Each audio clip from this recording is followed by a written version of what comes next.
తాకట్లో ఉన్న మీ బంగారం ఈ రోజు ఎంత ధర చేస్తుందో కొమ్మూరి గోల్డ్ వాళ్ళకి కాల్ చేసి ఫ్రీ గోల్డ్ కాస్ట్ చెక్ చేసి చెప్తారు. కానీ ఇప్పుడు యోగులు అంటే ఎవరు, మునులు అంటే ఎవరు, అఘోరీలు అంటే ఎవరు? వీళ్ళందరూ ఉండేది హిమాలయాల్లోనే కదా. వాళ్ళ పేర్లు అంతే. అంటే ఏంటి అసలు అది ఎట్లా? యోగులన్నా ఎవరైనా పీస్ ఆఫ్ మైండ్, రిలాక్స్గా ఉండడం, వారి సంకల్పాలని విశ్వంలోకి లయము చేసి అందరినీ రక్షించడానికి సహకరించడం, వాళ్ళు ప్రయత్నం చేస్తూనే ఉంటారు. ఇప్పుడు ఆయుర్వేదం అంటారు, హోమియోపతి అంటారు, అలోపతి అంటారు, రకరకాల డాక్టర్స్ ఉన్నారు. వారి లక్ష్యం ఏంటి? ఏదో రకంగా వాళ్ళ వ్యాధిని తగ్గించాలి, అంతే కదా. వారి లక్ష్యం, డాక్టర్ లక్ష్యం వ్యాధిని తగ్గించాలి. యోగుల లక్ష్యం మనుషుల్ని శాంతింపచేయాలి, వారిని మంచిగా ధర్మ మార్గంలో నడిపించాలి. అంటే ధర్మ మార్గం అంటే ఒక దైవంతో కనెక్ట్ అని నేను అనను. ఏదో దైవం అంటే ఈ శివుడు, పరమేశ్వరుడు, రాముడు, కృష్ణుడు, ఇవన్నీ చైతన్య అవస్థలు. అలా కాదు, అసలు మనిషిగా బ్రతకడం నేర్చుకోవాలనేది నా అభిప్రాయం. అది మిస్ అవుతున్నారు. దేవుడు ఎన్ని పక్కన పెట్టింది, అదంటే మా వ్యక్తిగత విషయం. అంటే ఒక యోగి లక్షణం అది. ఒక సాధకుడు పరమేశ్వరుని చూడాలనే తపనలో ఉంటాడు. కానీ మనిషి ఎలాంటి స్థితికి వచ్చాడంటే ఇప్పుడు అసలు మనిషి అనేది ఒక మనిషి ఎలా బ్రతకాలి? ఇదిగో ఇలా కష్టపడాలి, ఎంతవరకు అవసరమో అంతవరకు కష్టపడి పని చేయాలి, సంపాదించాలి, దాన్ని ఎలా వినియోగించాలి, అది మర్చిపోయి మనిషిని మనిషిగా చూడకుండా ఒకరిని నాశనం చేయాలనే స్థాయికి వెళ్ళిపోతున్నారు.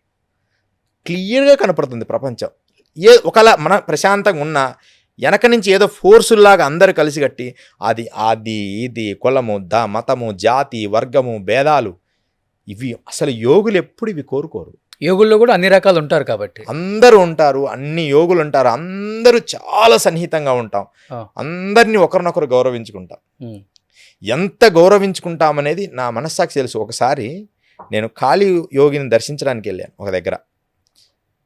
ఆయన దర్శించడానికి వెళ్ళినప్పుడు అసలు ఆయన దగ్గర ఏ పదార్థాలు లేవు. అంటే వండర్స్ అని అడిగావు కదా, వాళ్ళు ఎంత ప్రేమ, వాళ్ళ శక్తిని వాడాల్సిన అవసరం లేదు అక్కడ. నిజంగా మీరు అంటే విషయాన్ని చెప్పడానికి రహస్యాన్ని చెప్తున్నా. అంతకు ముందు రోజు మధ్యాహ్నం తీసుకున్న ఆహారమే నేను కొంచెం తీసుకుంటాను, నేను కూడా లైట్గా, చాలా లిమిటెడ్గా. ఆ పర్వతం ఎక్కాను. గురువుగారు, ఎందుకు వచ్చావండి బాబు ఇక్కడికి, ఏముంది ఇక్కడ అన్నారు ఆయన. కాదండి, మిమ్మల్ని చూడాలనిపించింది, అందరూ చెప్పారు ఇట్లా మహాసిద్ధ పురుషులు మీరు, ఇక్కడ కొండజాతి వాళ్ళు చెప్పారని చెప్పి నడుస్తూ అక్కడికి వెళ్ళడం జరిగింది. అక్కడ ఆయన చెప్పిన మాటలు, ఎందుకు వచ్చావు ఏంటి అని అడిచి కొంచెం కోపగించుకున్నారు. మా సాధన భగ్న, ఇదంతా సాధన జరిగే స్థలం కాదు నాన్న, నువ్వు చిన్నవాడివి, మంచిగా సాధన చేసుకొని ఏదో చెప్పారు. కానీ అక్కడ చిన్న గుహ రోషన్, ఒక 6x6 అంతే అది. ఆ గుహ దాంట్లో ఏమీ లేవు, 2 మట్టి పాత్రలు ఉన్నాయి, కుండలు. ఒక కుండ మీద ఇంకొక కుండ ఇలా బోర్లించేసి అలా ఉన్నాము. నాకు బాగా బడలికగా ఉంది. కొంచెంసేపు నేను అలా కళ్ళు మూసుకొని అట్లా పడుకున్నాను. అలా లేచేటప్పటికి దాంట్లో నుంచి పొగలు కక్కుతున్న అన్నము, పాయసం, అన్నీ ఇంకా వేడివేడి పదార్థాలు ఎలా సాధ్యమయ్యాయి? అది ఎక్కడో అడవిలో ఉంది. ఒకవేళ చేపిద్దామన్నా ఒక వంట అన్నం ఒకటైతే వండొచ్చు, దాంట్లో కూరలు, రొట్టెలు, అసలు అన్నీ సృష్టించబడ్డాను. నేను అన్నీ గురుగారు ఎలా సాధ్యమైందండి? అమ్మ అనుకుంటే ఏదైనా సాధ్యమవుతుంది, కానీ నీకోసమే ఇది సృష్టించబడింది అని నేను మాత్రమే తిన్నా, ఆయన తినలేదు. అలా ఆయన నిరాహారంగా ఎన్నో సంవత్సరాలుగా ఉన్నారు, ఇప్పటికి కూడా. ఓకే, ఆయన ఆహారం తినడు అసలు. ఎంత గొప్ప శక్తి!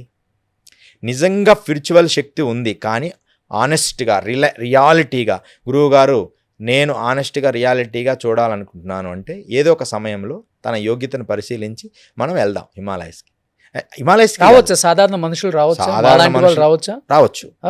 100% రావచ్చు. కానీ మీరు కెమెరాస్ కానీ అవి కానీ వద్దు. మీరు వచ్చి చూసిన తర్వాత ప్రమాణంగా కెమెరాకి చెప్పుకోండి, అప్పుడు ప్రపంచం విశ్వసిస్తుంది. అంటే ఎంత దూరం? అంటే నడుచుకుంటూ వెళ్ళాల్సిందే కదా. ఇక్కడ ఎంత దూరం అని కాదు, కరెక్ట్ గురువు దొరికితే, అంటే ఇప్పుడు ఒక మంచి జ్ఞాన గురువు దొరికితే మీకు అంత కష్టాలు ఏమి ఉండవు. అయితే మమ్మల్ని ఒక 2 మాటలు అంటారు, ఎందుకురా వీళ్ళని తీసుకొచ్చావు అని అంటే అనొచ్చు. అన్నా సరే గురువుగారు ఒక్కసారి దర్శనానికి వచ్చారని అంత దూరం నుంచైనా నేను చూపించగలుగుతాను. హిమాలయస్లోనే చాలా అద్భుతమైన 100 సంవత్సరాలు బ్రతికిన యోగులు ఉన్నారు. అయితే ఇప్పుడు ఏమైందంటే 10 కిలోమీటర్ల దూరంలో ఉన్న యోగులు 20-30 కిలోమీటర్ల దూరంలో వెళ్ళారు, లోపలికి వెళ్ళిపోతున్నారు, ఇంకా వెళ్ళిపోయారు.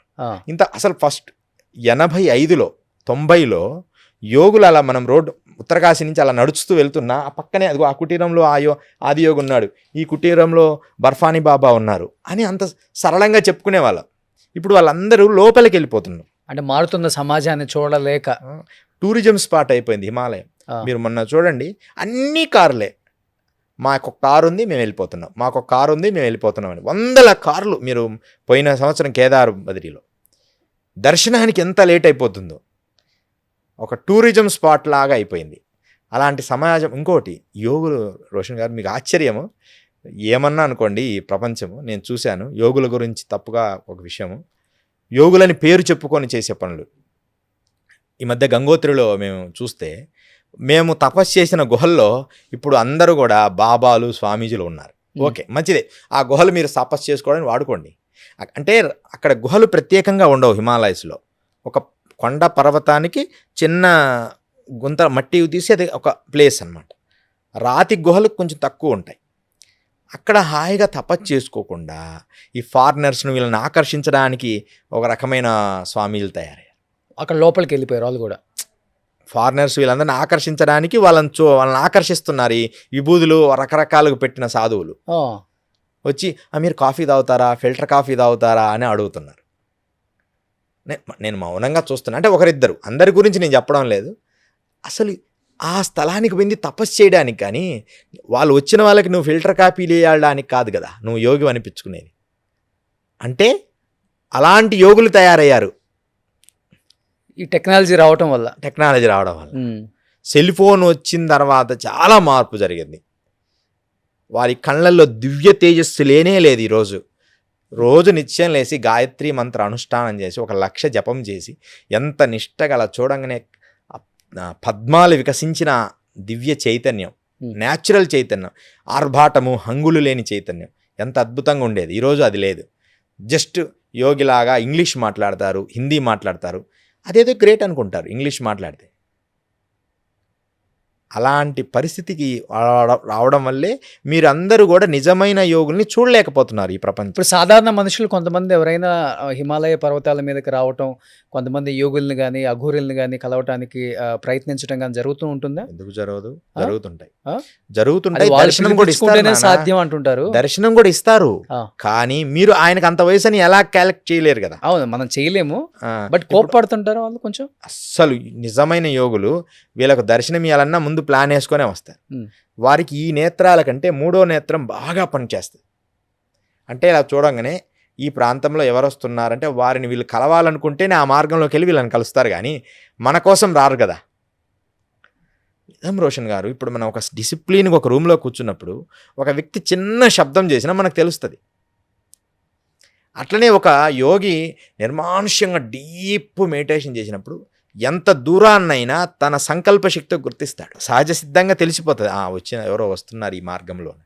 మనం ఇంట్లో అలా కూర్చున్నప్పుడు ఆ కళ్ళు మూసుకొని ఎవరన్నా అలా కొత్త వాళ్ళు వస్తే అలా కొంచెం ఎవరో వచ్చినట్టుంది అనిపిస్తుంది. శబ్దం కొంచెంగా తగిలినా కూడా మనకు తెలుస్తుంది. అలాగే అంత డీప్ మెడిటేషన్లో ఉన్నప్పుడు చిన్న శబ్దం కూడా వాళ్ళకి పెద్ద శబ్దంలా వినపడుతుంది. ఒక్కోసారి చాలా డేంజర్. అందుకనే యోగుల దగ్గర శబ్దాలు ఎక్కువ చేయకూడదు. బాగా డీప్గా, ఎంతో డీప్గా ఉన్న వాళ్ళ దగ్గర చిన్న అట్లా అనంటే కూడా వాళ్ళకు భయంకరమైన శబ్దం వస్తుంది. ఓకే, అంత డీప్ ఉంటుంది. ఫ్యాన్ శబ్దం కూడా పడదు.